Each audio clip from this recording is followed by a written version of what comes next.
Alright, what's up everyone? It's Derek Deadlifts coming back at you with another video. And I want to talk today about the importance of social media and choosing a career in the fitness industry. A lot of you guys who were following me will know that at one point I wanted to have my own business. I wanted to have my own pre-workout company. I quickly realized that the turnaround profits are just not reasonable. Let me put it this way. Prior to having that goal of having a pre-workout business, I was a personal trainer. So I was a personal trainer and I was also working at a restaurant at the same time. And I would charge $25 an hour as a session for being a trainer.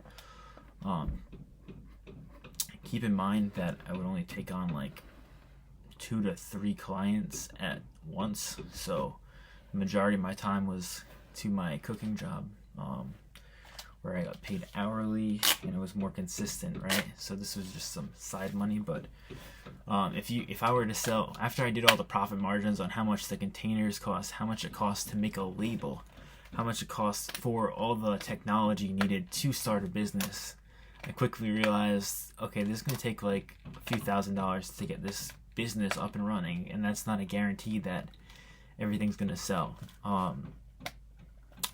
Prior to that, I did do some sales while I was competing in powerlifting for Tiger Fitness.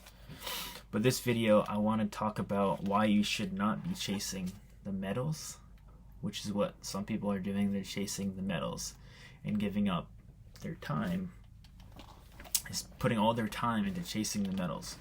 Alright, so when I was competing in powerlifting, I was probably lifting 5 days a week, about 10 hours in total, I would say. My sessions would be between 1 hour and 2 hours.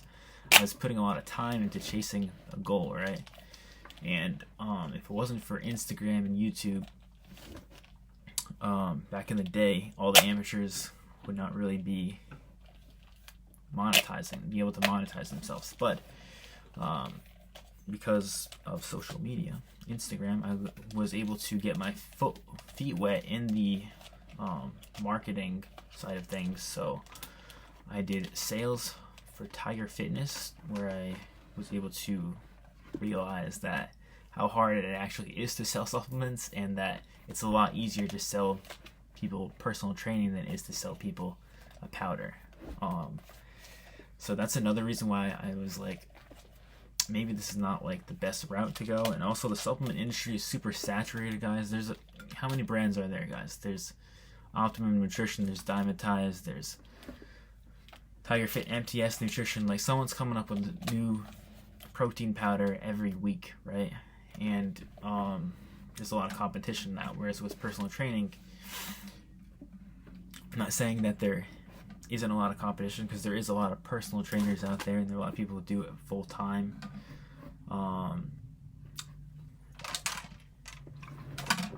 So I can really only tell you guys my own personal experience, but I kind of also lost interest in lifting over the past couple of years. I've definitely scaled back a ton as far as how much weight I'm lifting and how often I am. As you guys know, I was just getting ready to make a comeback to an actual program, and I took 4 months. This whole summer I took off. It took 4 months, and it was the mental break that I needed to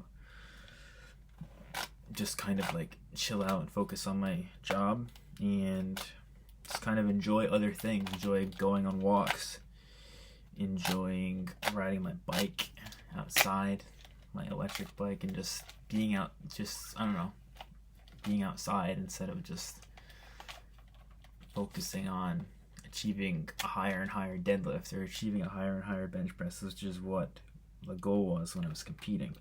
I also want to tell you guys some cool opportunities that you can get from social media. These are some small things like my hats, shirts, got some headphones at one point. there's a company from Miami that wanted me to try out their headphones and see if I liked them, and they were pretty cool. I actually still keep them by my computer and use them to this day. Haven't really used them that much, but here and there I've used them over here while I'm listening. If I'm watching something on YouTube, if I'm watching Netflix and don't want to be distracted by outside noise, it's pretty cool to have. And another cool opportunity, I wouldn't say this is directly from competing, but is definitely why you guys should look into finding opportunities online to do other things than just chasing the trophy. And I'm gonna give you guys a nice little video, guys, to watch in the description box. Rich Piana, who is a well-known bodybuilder, obviously he was going the unnatural route of things, and I always stayed natural. But besides that, that's just little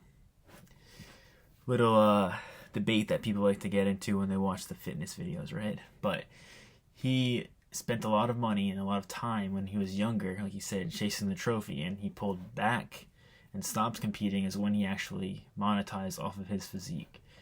He got a role in Planet of the Apes, I think it was, and that's how he started his career.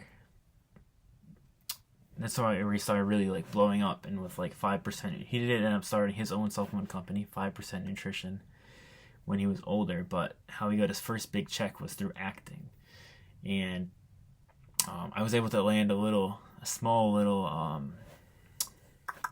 what was it, an extra role, which was pretty cool to be a part of, and that's something that pretty much anyone could do, especially if you're in college. Recommend it. It's usually like 2 hours. It was an hour or two. It's not a very long gig, and they just pay you on the spot, cash. So that's always a pro. So I would highly recommend that you guys look to social media and/or the internet to monetizing yourself instead of just trying to chase the trophy, guys. Because if you end up chasing the trophy, you're going to end up broke with no money. And if you end up chasing the camera, you're going to be end up in an opposite sort of situation. Don't forget to like the video, guys. Comment down below. Subscribe to the channel. And I'll be seeing you guys in the next video. Also, a little update. I'll be going back to work finally on Monday. I'm excited to be back to my normal day-to-day life, right? And yeah, I will slowly be able to incorporate some lifting. I'm going to be obviously staying off my legs as far as leg workouts for another month or so. By the end of November, the doctor is going to reevaluate me to see if I'll be okay as far as deadlifting and squatting. I'm probably not going to be doing any squatting going forward. I just think that my body always does a lot better doing deadlifts, so I'm going to try to do maybe a deadlift day and a sumo deadlift day, so doing conventional, and then my other day being like a wide stance day instead of doing the squat. I feel like I've had way more like injuries and back tightness from doing squats compared to doing deadlifts.